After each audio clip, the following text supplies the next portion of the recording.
I'm going to go ahead and close out Firebug here. And I'm going to jump to our Drupal site directory.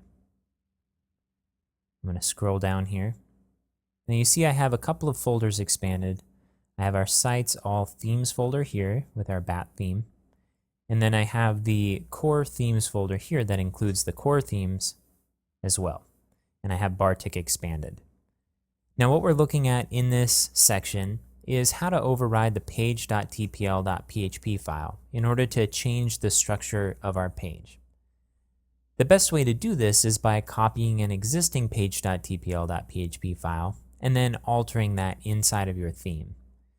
Drupal will automatically sense which template files are in your theme directory and use those instead of the default template files.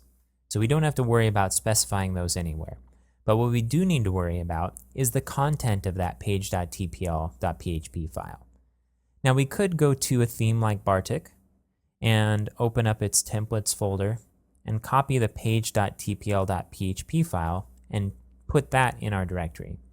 But the problem with doing that is that Bartik template files expect there to be certain variables, certain items that are available to them as they render the page.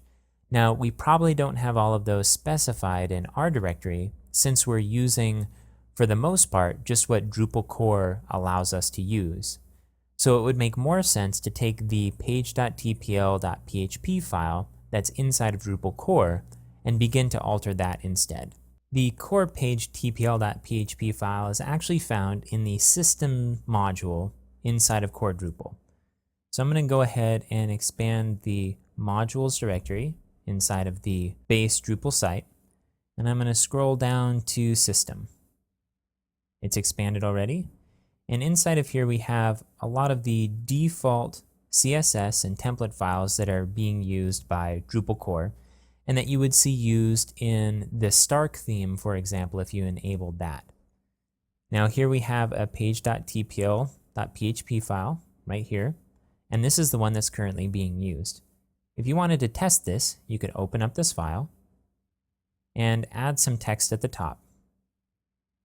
We're just going to do some gobbledygook at the top, and I'm going to save it. And then I'm going to jump to the browser and refresh it. And you see the gobbledygook showing up at the top. Now this seems maybe like a little bit of an inefficient way to test whether a template file is actually being used, but after many years of doing this, this is still what I do in order to verify for sure that the right template file is being used. You just have to make sure to undo that. So I'm going to undo that and save it. Now, what we just need to do, I'm going to jump back to the directory where this template file is, and I'm going to copy it. And then I'm going to scroll down to our theme folder here and paste it in. Okay, now you see we have our page.tpl.php file inside of our theme directory. Now if we go ahead and open this and perform the same test that we just did by adding some random text at the very top of the page, saving it, and then refreshing our page, we won't actually see our change. We would expect this text to show up at the top. This is because we haven't cleared our theme registry yet, so we need to go ahead and clear that. We can do that by going to Configuration and Development and Performance and clicking Clear All Caches. And then if we go back to the home page, we'll see our random text showing up at the top. So now our template file has been registered. This is just an indicator that every time you edit the location of a template file or add a new template file to your theme, you'll need to rerun the theme registry, rebuild it, in order to register that change. Now let's go ahead and undo our random text and save it. One quick development tip here is that as you're building your template files, chances are you're going to have multiple files open of the same name because you're looking for inspiration or examples of what to do in your template file. And so you might end up seeing something like this, where you have multiple tabs or multiple files open, and there's no way to distinguish which one belongs where.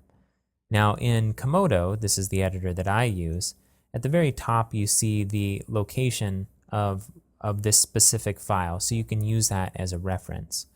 But it may help you just to at least be aware as you work with multiple files that it's possible that you're editing the wrong one and saving changes to the wrong one, and that could bite you later on as you switch themes.